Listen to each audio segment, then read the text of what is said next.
Good morning students. आज हम जो है लाइसोसोम ऑर्गेनेल के बारे में बात करेंगे। लाइसोसोम जो है वो दो शब्दों से मिलकर बना होता है, लाइसो और सोम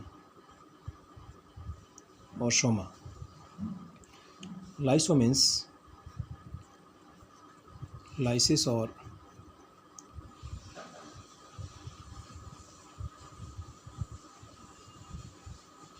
डाइजेस्टिव, सोमा मीन्स बॉडी,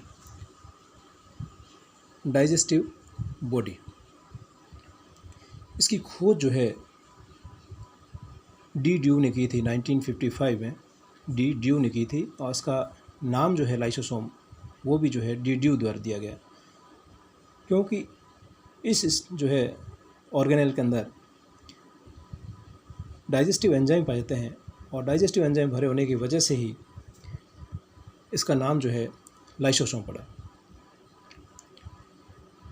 ये जो है माइटोकॉन्ड्रिया से छोटे होते हैं और राइबोसोम से जो है साइज़ में बड़े होते हैं। लाइसोसोम जो है हमेशा, अगर इसके अकरेंस की बात करें, प्राप्ति स्थान की बात करें, तो लाइसोसोम समस्त यूकैरियोटिक सेल्स में पाया जाता है। समस्त यूकैरियोटिक सेल्स में पाया जाता है।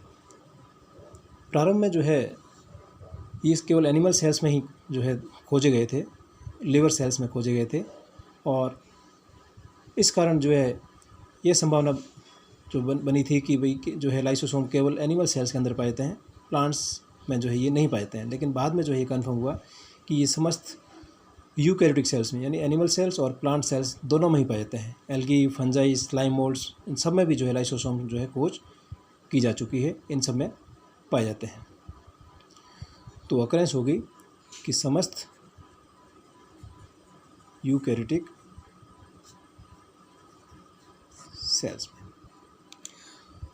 अब जो है इसकी अल्ट्रा स्ट्रक्चर देखते हैं।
ये इसकी स्ट्रक्चर, लाइसोसोम जो है माइक्रोस्कोपिक होते हैं और मेम्ब्रेन बाउंड स्ट्रक्चर है, और इसकी जो साइज़ होती है वो 0.25 टू 0.8 माइक्रोन मीटर जो है इसकी साइज़ होती है। अब इसके इलेक्ट्रॉन माइक्रोस्कोप स्टडी करें तो लाइसोसोम जो है एक राउंडेड स्ट्रक्चर है, सिंगल यूनिट मेम्ब्रेन से बनी हुई संरचना है, और इसके अंदर जो है इस तरह से बहुत सारे डाइजेस्टिव एंजाइम भरे होते हैं। और इसके जो बाहर की ओर जो एनवेलप पाया जाता है, आउटर मेम्ब्रेन पाई जाती है, वो जो है लिपोप्रोटीन मेम्ब्रेन बनी होती है। और लाइसोसोम के डाइजेस्टिव एंजाइम, और ये जो लाइसोसोम के डाइजेस्टिव एंजाइम है और आउटर एनवायरनमेंट जो है, उनके बीच में एक इंसुलेटर या बैरियर के रूप में काम करती है। बैरियर के रूप में काम करती है। और अगर ये मेम्ब्रेन रप्चर हो जाए, फट जाए, तो जो लाइसोसोम के एंजाइम जो है यहाँ से रिलीज हो जाते हैं बाहर सेल में, और उनके जो समस्त जो है पूरी कोशिका जो है उसको जो है डाइजेस्ट कर देते हैं, लाइसिस कर सकते हैं। और इसी कारण जो है लाइसोसोम को जो है सुसाइडल बैग कहा जाता है। डेड सेल्स और डैमेज सेल्स होती है, उनमें कई लाइसोसोम एक साथ जो है रप्चर हो जाते हैं, और रप्चर होकर के और इनके अंदर जो एंजाइम पाए जाते हैं उस एंजाइम के द्वारा उस सेल का डाइजेशन कर देते हैं। लाइसोसोम की जो मेम्ब्रेन है वो प्लाज्मा मेम्ब्रेन के समान ही जो है लिपोप्रोटीन की बनी होती है। लिपोप्रोटीन मेम्ब्रेन होती है, और ये थोड़ी जो है माइटोकॉन्ड्रिया मेम्ब्रेन से थोड़ी थिक होती है। लाइसोसोम की जो सिंगल मेम्ब्रेन स्ट्रक्चर है, जो सिंगल मेम्ब्रेन है, उसमें एक विशेष प्रकार की प्रॉपर्टीज़ पाई जाती है कि ये जो दूसरी मेम्ब्रेन से आसानी से अटैच हो जाती है। ये मेम्ब्रेन जो है किसी भी दूसरे सेल ऑर्गेनल से आसानी से अटैच हो जाती है। और ये जो इसके अंदर जो एंजाइम पाए जाते हैं, ये जो एंजाइम है इस मेम्ब्रेन के प्रति जो है अपारगम्य होते हैं। यहाँ से जो है यहाँ से बाहर की ओर नहीं निकल सकता, इस मेम्ब्रेन के थ्रू जो है बाहर की ओर रिलीज़ नहीं हो सकते हैं। ये बाहर और तभी जाएंगे जब ये मेम्ब्रेन रप्चर हो जाएगी। तो इस तरह से जो है ये जो है मेम्ब्रेन इम्परमेबल होती है इस डाइजेस्टिव एंजाइम के प्रति। अब इस लाइसोसोम की जो मेम्ब्रेन है उस पर विशिष्ट प्रकार के पदार्थ पाए जाते हैं। 2 प्रकार के विशिष्ट प्रकार के पदार्थ पाए जाते हैं इस मेम्ब्रेन में, और उस पदार्थों को कहते हैं, एक है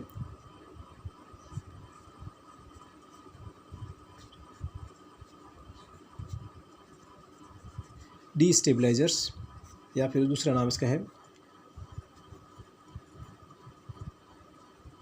लेबिलाइजर्स, और सेकंड है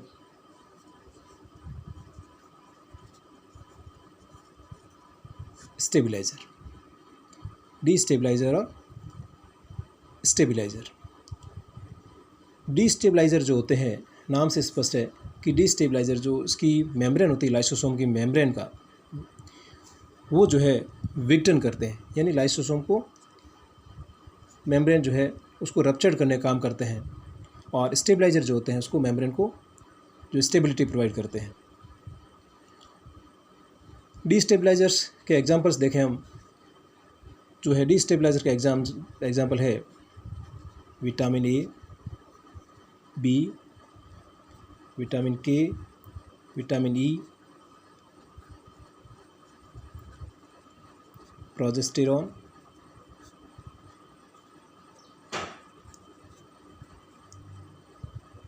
टेस्टोस्टेरोन्स, यूबिक्विनोन,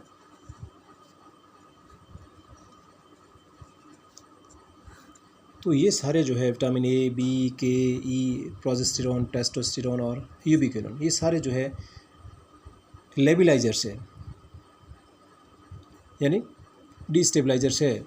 और ये जो है उसकी मेम्ब्रेन को लाइसिस करने का काम करते हैं, या जो है डीस्टेबल का काम करते हैं। और इस तरह से स्टेबलाइजर जो है जो स्थायित्व प्रदान करते हैं वो है कोलेस्टेरॉल, कॉर्टिसोन, हेपेरिन,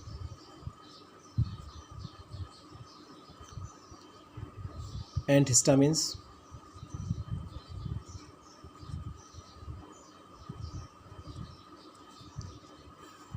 तो इस तरह से कोलेस्ट्रॉल, कार्टिसोन, सेपेरिन और एंटीहिस्टामिन जो है स्टेबलाइजर के रूप में काम करते हैं, और ये जो है लाइसोसोम की मेम्ब्रेन को स्थायित्व प्रदान करते हैं। तो इस तरह से 2 प्रकार के जो है पदार्थ, विशिष्ट प्रकार के पदार्थ जो है इसकी मेम्ब्रेन में पाए जाते हैं। सेल अगर डैमेज होती है तो उस वक्त जो है जैसे सेल डैमेज होगी, डीस्टेबलाइजर्स या लेबिलाइजर्स की जो है एक्टिविटी बढ़ जाएगी, और लाइसोसोम मेम्ब्रेन जो है वीक होकर के रप्चर हो जाएगी, और उसके फलस्वरूप जो है इसके एंजाइम जो है इस डैमेज सेल की जो डेड टिश्यूज होते हैं उसका डाइजेशन कर लेते हैं, और एक हेल्दी सेल में जो है स्टेबलाइजर्स पदार्थ अपनी एक्टिविटी से लाइसोसोम की मेम्ब्रेन को, अगर कोई हेल्दी सेल है, स्वस्थ कोशिका है, तो उसमें स्टेबलाइजर्स जो अपनी एक्टिविटी के द्वारा लाइसोसोम की मेम्ब्रेन को स्थायित्व प्रदान करते हैं। तो इस तरह से इसकी स्ट्रक्चर और उसके अंदर जो है कौन कौन से विशेष प्रकार के पदार्थ पाए जाते हैं। अब हम देखते हैं वेरियस टाइप्स ऑफ लाइसोसोम।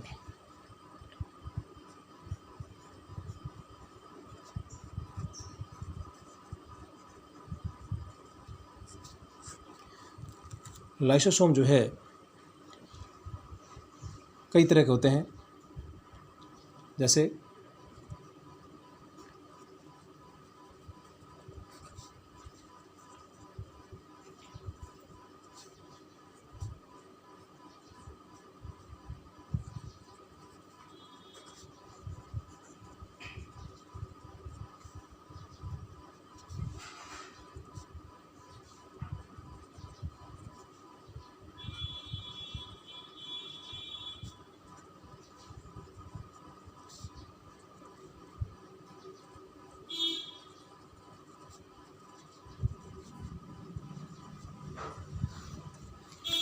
ये जो है primary lysosome, secondary lysosome, autophagy vacuoles और रेजिडुअल बॉडीज अवशिष्ट पिंड जैसे कहते हैं।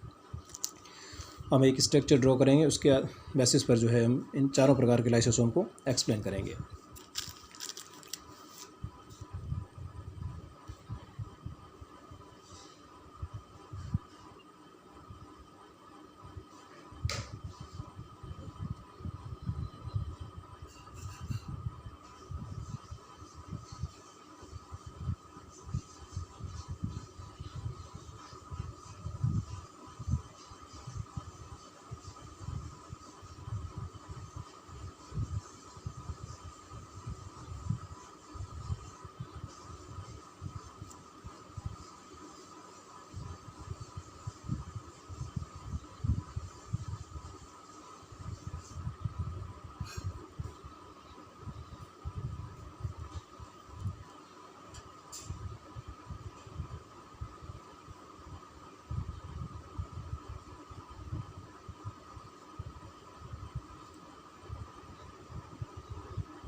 ये एक डायग्राम है जिसके द्वारा हम जो है अलग अलग तरह के लाइसोसोम को जो है एक्सप्लेन करते हैं। हम जानते हैं लाइसोसोम जो है 4 प्रकार के, primary lysosome, secondary lysosome, autophagic vacuoles और रेजिडुअल बॉडीज़, 3 प्रकार के होते हैं। और सबसे पहले बात करते हैं प्राइमरी लाइसोसोम की। प्राइमरी लाइसोसोम जो है ये सबसे पहले बनने वाले लाइसोसोम है, जो कि एंडोप्लाज्मिक रेटिकुलम या गोल्जी कॉम्प्लेक्स के द्वारा बनते हैं। इस एंडोप्लाज्मिक रेटिकुलम अपन जानते हैं कि इसके अंदर एंजाइम भरे रहते हैं, और एंजाइम जो है यहाँ से सिस्टर्निस होते हुए गोल्जी कॉम्प्लेक्स में आते हैं, और गोल्जी कॉम्प्लेक्स से होते हुए ये इसमें कुछ परिवर्तन होते हैं और वो लाइसोसोम के रूप में, प्राइमरी लाइसोसोम के रूप में जो है बनते हैं। और इन प्राइमरी लाइसोसोम को हम जो है स्टोरेज ग्रेन्यूल्स भी कह सकते हैं।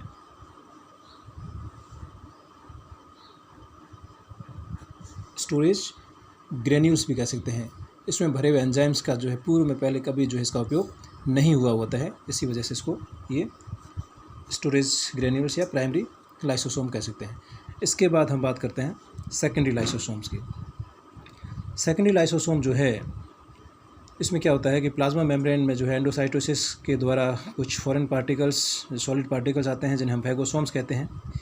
ये बाहर आउटर पार्टिकल्स है, यहाँ से जो है ये जो है वेसिकुलर ट्रांसपोर्ट, उसके द्वारा ये फैगोसोम बनते हैं। और ये फैगोसोम्स जो बने हैं, जो फॉरेन पार्टिकल्स है, सॉलिड पार्टिकल्स, उस फैगोसोम के साथ में ये जो प्राइमरी लाइसोसोम है ये अटैच हो गया।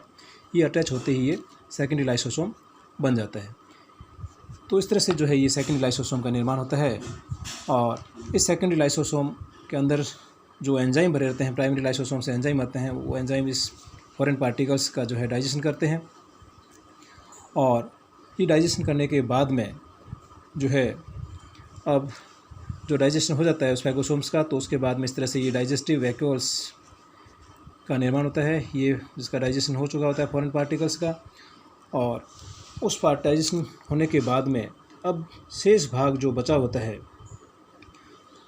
वो कहलाता है रेजिडुअल बॉडीज़, जो हमारे जो है 4th टाइप्स है लाइसोसोम का, रेजिडुअल बॉडी। यानी जो अब अपचित पदार्थ जो है जिसका डाइजेशन नहीं हुआ है, पोस्ट लाइसोसोम कहते हैं, वो सेकेंडरी लाइसोसोम के अपचित भोज्य पदार्थ युक्त लाइसोसोम्स है। और ये जो है इसके अंदर कई सारे एंजाइम्स मिले रहते हैं और एक रेजिडुअल बॉडी अवशिष्ट पिंड के रूप में जो है ये शरीर में पड़े रहते हैं। एजिंग इफेक्ट या किसी जीव का जो वृद्धावस्था प्राप्त करने के कारण इन कोशिकाओं में जो है रेजिडुअल बॉडीज़ जो है निरंतर बनती रहती है, और ये रेजिडुअल बॉडी जो है जीर्णता का कारण बनती है। और ये जो है एक्सोसाइटोसिस के द्वारा जो है प्लाज्मा मेम्ब्रेन के बाहर की ओर भी जो है रिलीज़ कर दिए जाते हैं। 3rd टाइप का जो लाइसोसोम है वो ऑटोफैगिक वैक्यूल्स है, और इसको जो है ऑटो लाइसोसोम भी कहते हैं। किसी भी सेल्स की जो पैथोजेनिक स्टेज है, जो रोगजनक अवस्था होती है, उसमें जो है ये जो है रेजिडुअल बॉडीज़ क्या ये ऑटोफैगिक वैक्यूल्स बनती है। और इनका कार्य जो है कोशिका के अलग अलग ऑर्गन्स का जो है डाइजेशन करना, यानी स्वयं की कोशिका का पाचन करता। जैसे ये स्ट्रक्चर है और यहाँ पर ये माइटोकॉन्ड्रिया की स्ट्रक्चर दिखाई दे रही है, यानी खुद के उसी सेल के माइटोकॉन्ड्रिया को डाइजेस्ट करना, ये जो है ऑटोफैगी कहलाती है। और ये जो है ऑटोफैगी वैक्यूल्स में ER, माइटोकॉन्ड्रिया आदि का विघटन हमारा आसानी से देख सकते हैं। और इसका निर्माण जो है प्राइमरी लाइसोसोम के संयुक्त होने से होता है। तो इस तरह से जो है 4 प्रकार के लाइसोसोम हम देखते हैं: primary lysosome, secondary, autophagy vacuoles और रेजिडुअल बॉडीज़। Thank you.